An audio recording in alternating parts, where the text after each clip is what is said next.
Julle is so in ons reeks van bekeerling, van volgeling, nee, van bekeerling na volgeling, amper sê ek het verkeerd, ons wil dit juist nie so om hê nie, gaan gesels ons vandag oor aanbidding met die tema van dat aanbidding is 'n leefstyl en nie 'n liedjie nie. Ek wil graag vir julle 'n illustrasie gee, maar nou wil ek eers sien wie dit gaan verstaan, want ek kan dit ook op 'n ander manier verduidelik. Wie weet wat is 'n playlist? Steek gou julle hande op. Wie weet wat is 'n playlist? Okay. Wie weet wat is Spotify? Steek julle hande op. Okay. Nou maar goed, vir die van julle wat nou nie hande kon opsteek nie, sal ek dit as volg verduidelik. Toe ek in die hoërskool is, het ons met 'n kasetspeler by die radio gesit. En dan moes ons baie fyn, as hy liedjie begin speel, vinnig rekord druk en dan ook stop druk. En so het ons gunsteling liedere op 'n kaset gesit. Dit was ons playlist gewees. En dis wat 'n playlist eintlik vandag nog is, dis die elektroniese samestelling van al jou gunsteling liedere. En Spotify, kan ons sê, is die platform wat dit vir jou stroom. So jy kan op baie soorte programme playlist maak. En dit gaan oor jou gunstelinge. En dit is nou nogal belangrik, veral as ons nou begin gesels oor aanbidding. Iemand het eendag gesê, maar hy voel nie vandag om God te aanbidding, want hy het aanbidding totaal nie verkeerd verstaan nie. En toe het ek so by myself gedink, maar ek voel nie vandag lus om asem te haal nie. Dit is amper 'n anomalie. Want mense dink aan aanbidding soos 'n Spotify playlist, soos hy kaset wat jy opgeneem het met al jou gunsteling liedere. As dit die regte atmosfeer is, dan speel ons dit, anders dan los ons dit. En baie van ons gunsteling liedere is dit wat 'n wonderlike emosie by ons, dis hoekom ons het ons nou opgeneem het as ons playlist. Want musiek beweeg jou. En dis waarom ons dit het. Maar aanbidding is nie soos 'n emosie wat jy optel nie. En dis wat vandag se boodskap eintlik vir ons wil sê. Dis die realiteit dat dis waarvoor jy eintlik geskape is. Dis waarvoor jy gemaak is. So as ons eenvoudig reguit moet sê, dan moet ons vandag vir mekaar sê, jy is nie in die eerste plek gemaak vir jou roeping, jou sukses, jou gesin of selfs jou bediening nie. Jy is gemaak om God te aanbid. Die woord van die Here is baie duidelik daaroor. Ons gaan 'n bietjie dit uitpak oor wat dit beteken. So ons eerste puntjie wat ons wil juist maak is dat jy is gemaak vir aanbidding. Ek dink een van die mense wat dit die mooiste ook gedemonstreer het, was Rick Warren in sy boekie Purpose Driven Life. En ek wil vir jou sê, as jy daai boek in die hande kan kry, selfs by 'n tweedehandse winkeltjie, koop hom. Dit is 'n ongelooflike boek om deur te werk, want dit pak vir jou hierdie ding in detail uit. In Jesaja 43 vers 7 in die 53 vertaling staan daar: almal wat na my naam genoem is, en dan die belangrike gedeelte, en wat ek geskape het tot my eer, wat ek geformeer het en ook gemaak het. Die woordjie vir eer in die Hebreëus dra die idee van gewig, van glorie, van betekenis. So met ander woorde, wat hierdie vers vir ons wil kom sê, is dat jy bestaan om God se glorie, God se gewig in hierdie wêreld op 'n manier te reflekteer. Nie jou eie nie jou planne nie jou naam nie, maar syne. En ek dink as ons dit mis, dan mis ons skepingsdoel. Jy kan suksesvol wees in al daardie ander aspekte, maar dan het jy dit gemis. Ek weet van 'n man wat alles gehad het, sukses, invloed, geld. En op die ouen het hy gesê, hy voel soos 'n dierkar wat op die verkeerde brandstof ry. Hy het in sy wese, met al hierdie sukses wat hy beleef het hy tog gevoel, maar iets is nie lekker nie. Nou, ek weet nie wie van julle al 'n kar met verkeerde brandstof gery het nie. Dis gewoonlik baie groot moeite en jy kom nie ver nie. As jy per ongeluk diesel of petrol en dieselkar of om 'n keer gevloei, het jy groot skade. Dit is wanneer 'n mens, dis wat met jou gebeur, as jy nie verstaan waaroor aanbidding regtig vir gaan nie, en dit dan fokus op die verkeerde aspekte. En dan om die tweede punt om te kom by ons tema van die dag is aanbidding is meer as 'n lied. Dis 'n lewe. Partykeer dink ons dit wat die aanbiddingsspan gedoen het, dis 'n aanbidding. Dit is nie aanbidding, dis 'n fraksie van wat aanbidding is. Want aanbidding is 'n lewe. Ons ken almal die baie pragtige vers in Romeine 12 vers 2 wat sê 1 en 2, ek vermaan julle dan broeders by die ontferminge van God, dat julle julle liggame stel as 'n lewende, heilige en aan God welgevalle offer. Dit is julle redelike godsdiens. Ek dink die Afrikaanse 83 vertaling het gesê, dit is julle rasionele godsdiens. Daardie frase, dit is julle redelike godsdiens, beteken letterlik, dit is jou logiese reaksie op wie God is. Dis jou logiese reaksie op wie God is. So, aanbidding is nie iets wat jy doen nie. Dis hoe jy reageer op God se werklikheid in jou lewe. En prakties natuurlik beteken dit is hoe jy werk wanneer niemand kyk nie. Hoe jy reageer wanneer jy verkeerd behandel word. Hoe jy geld hanteer, hoe jy praat met mense, hoe jy keuses maak wanneer dit jou kos. As aanbidding net gebeur wanneer die band speel, dan het ons dit gemis. Die derde ding dink ek wat verskriklik belangrik is omdat ons weet dat en ek dink dis hoekom ons baie keer net dink dis aanbidding as ons met aanbiddingsmusiek besig is. Want omdat musiek jou beweeg, wat sê ons as ons sê music moves you, dan sê ons eintlik vir mekaar, dit beweeg ons emosioneel. Dit raak ons harte. Nostalgiese musiek kan ons afbring, vrolike musiek kan ons oplig. Maar aanbidding is 'n wilsbesluit, dit is nie net 'n emosie nie. Ek dink nie dit is nie 'n emosie nie, ek dink is nie net 'n emosie nie. In Psalm 34 vers 2 staan daar, ek wil die Here loof, en dan wat sê hy? Te alle tye. Sy lof sal altyd hier in my mond wees.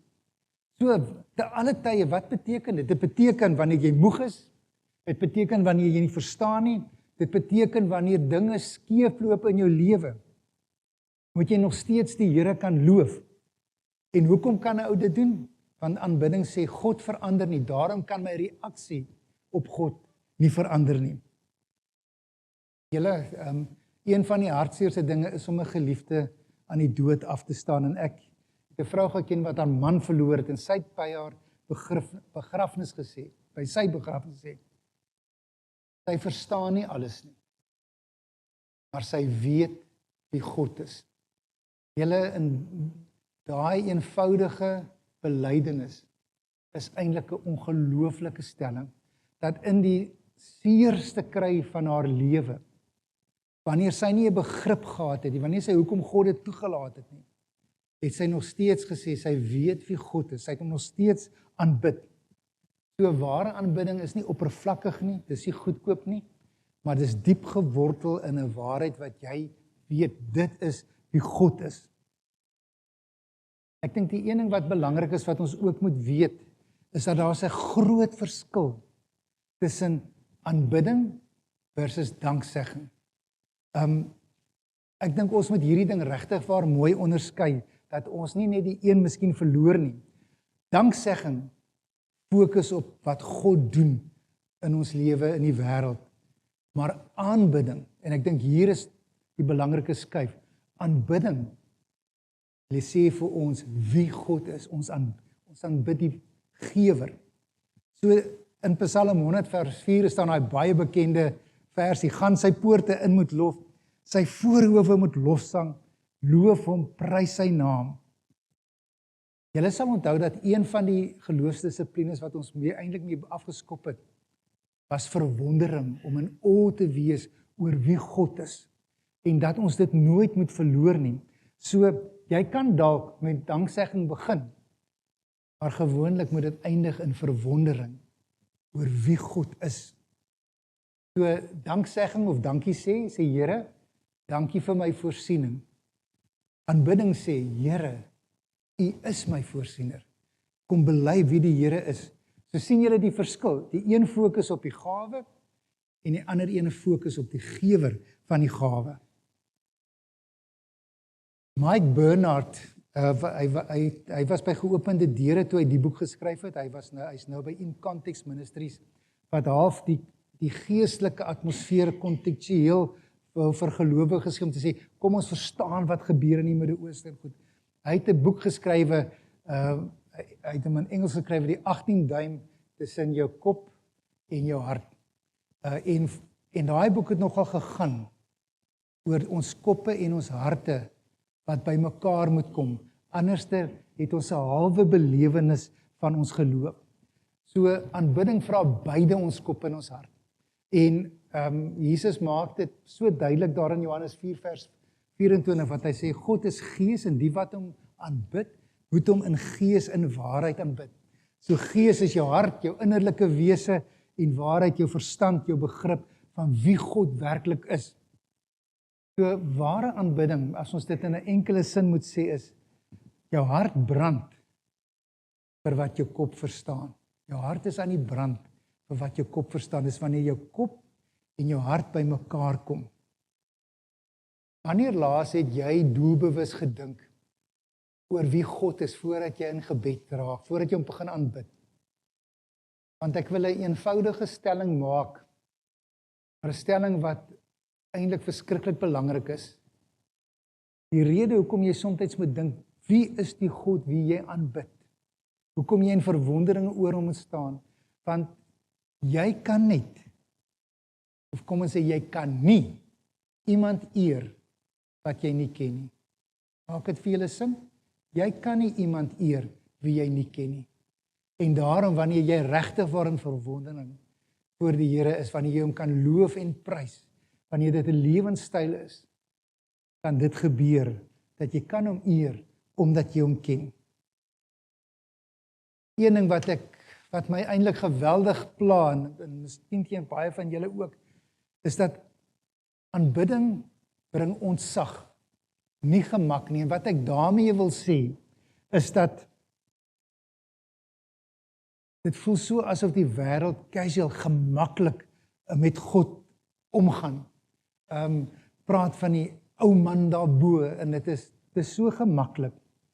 Maar as ons kyk na veral Openbaring, oor byvoorbeeld hoe Jesus beskrywe word, in Openbaring 1 vers 12 tot 15 staan daar, waar Johannes natuurlik aan die woord en sê, en ek het my omgedraai om die stem te sien wat met my gespreek het. En toe ek my omdraai, sien ek 7 goue kandelaars, en tussen die 7 kandelaars, een soos die seun van die mens, en dan die stukkie wat daar mooi in pers gehighlight is. Sy hoof en hare was wit soos wol, soos sneeu, en sy oë soos 'n vuurvlam, en sy voete soos blink koper wat gloei soos in 'n oond, en sy stem soos die stem van baie waters. Hierdie is nie jou buddy Jesus nie. Hierdie is koning Jesus. En dit maak, dit frustreer my as ek soms sien hoe mense so gemaklik wil omgaan asof Jesus hulle buddy is.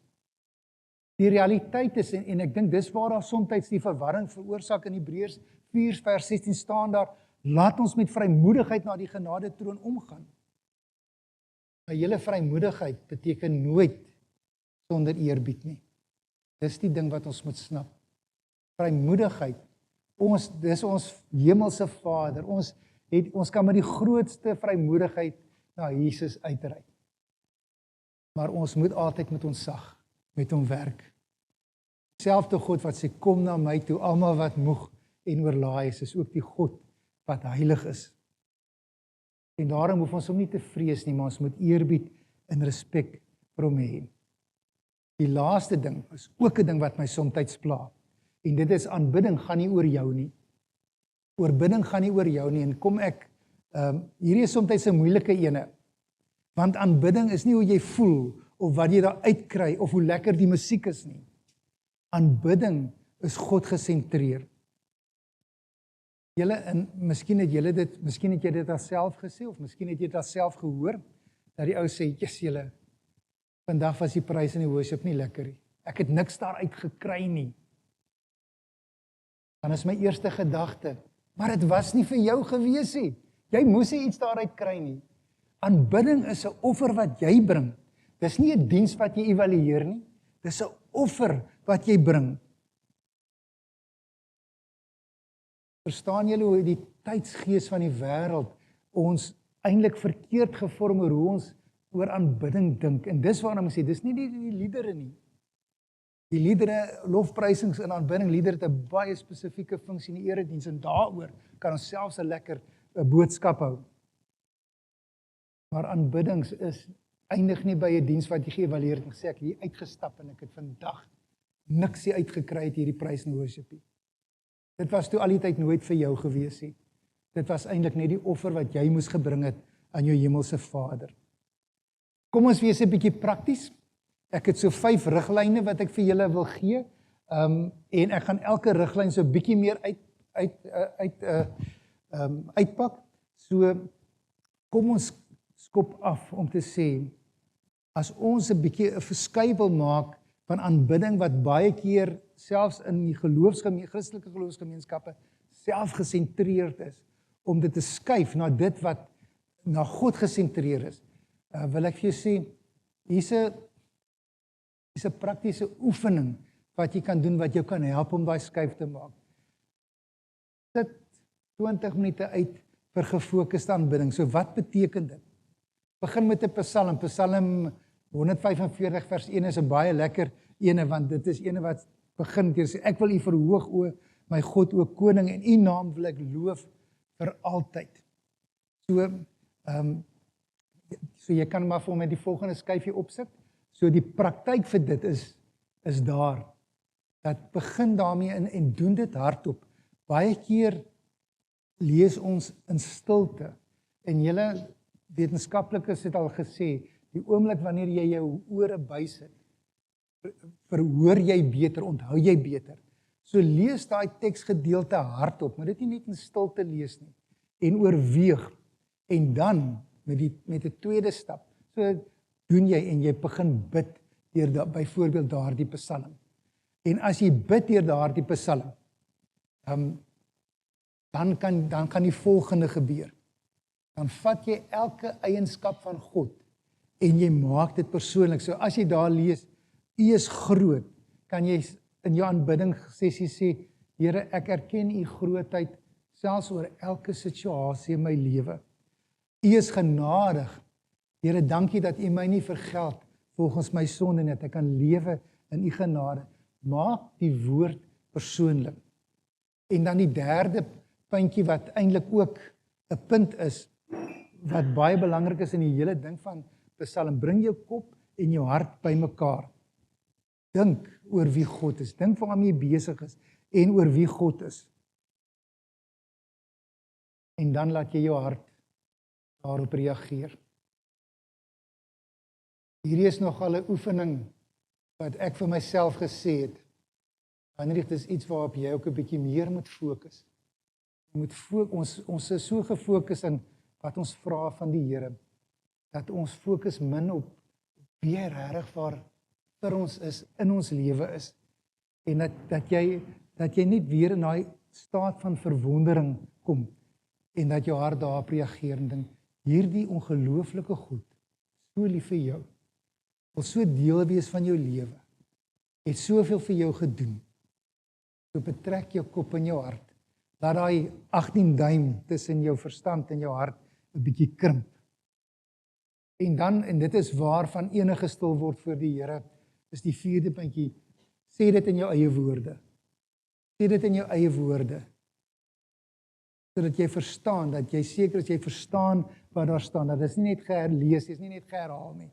Maar dis echt, sê dit in jou woorde, wat dit jou beteken. En dan die 5de ene, weet ek dat party van julle gaan miskien 'n bietjie skrikkerig is hiervoor. Want ek weet daar's party van julle wat voel as julle sing, dan klink julle soos 'n kat wat se stert in 'n deur vasgeknyp is. Daar's party van julle wat glo dat julle sing vals. Nou ek wil nou nie jok nie, want hierso sit my vrou hier voor my, maar ek dink is iets soos 0,5 mense wat regtig waar toondoof is. Met ander woorde, jy kan doen wat hulle wil, jy gaan hulle nooit kan help reg sing nie. Die res wat dink julle sing vals, julle het net die oefening nodig. om te sing voor die Here.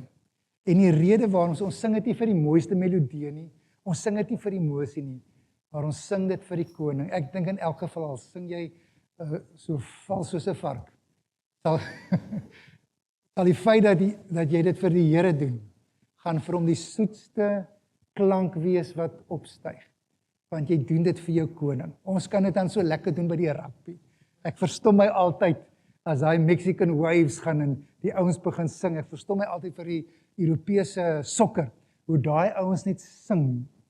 Nou, as ons so kan sing vir die Here, so as jy nou 'n bietjie skaam is, sing maar daar waar niemand jou kan hoor nie. Stilte tyd moet in elk geval in die privaatheid iewers plaasvind. En sing vir die Here as jy die moed het. Maar as jy dit nou nie gaan doen nie, dink ek nie gaan die Here jou kwaadlik neem nie. Hy sal natuurlik verstaan waar jy is. Ek wil ons terugbring na 'n mooi versie in Johannes 4 vers 23 wat sê: Maar daar kom 'n uur en dit is nou wanneer die ware aanbidders die Vader in gees en in waarheid sal aanbid. Want die Vader soek ook sulkes wat hom so aanbid.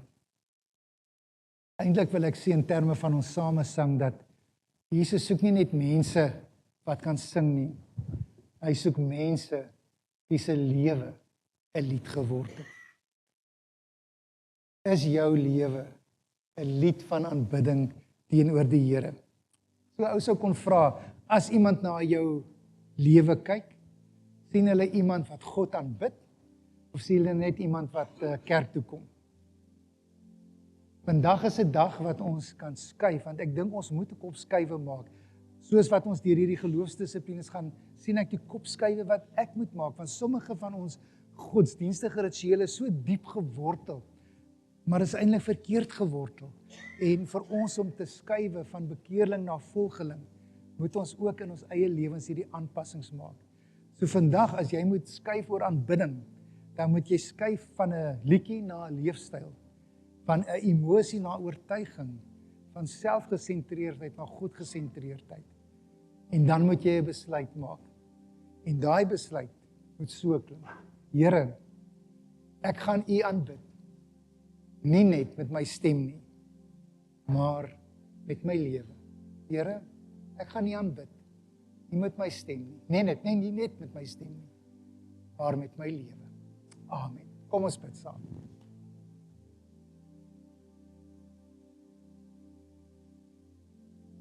Here, as ons eerlik is aanbidding omdat ons soms so met verkeerde perspektiewe daarna kyk, so selfgesentreerd. Ek het niks gekry die prys in die worship nie. Dis op myself, dis alles op myself gefokus. Terwyl U eintlik vir ons sê ons moet 'n lewe wat 'n logiese reaksie op God se werklikheid in ons lewe is. Ons leer hierdie eerste gedeelte van aanbidding, dat aanbidding is baie meer as net lekker saam sing. Aanbidding is 'n lewenstyl. En Here, ek self staan aangekla daarvoor as ek na my lewe moet kyk en van myself moet afvra. As mense na my lewenstyl kyk, wat sien hulle raak? Sien hulle raak iemand wat God aanbid?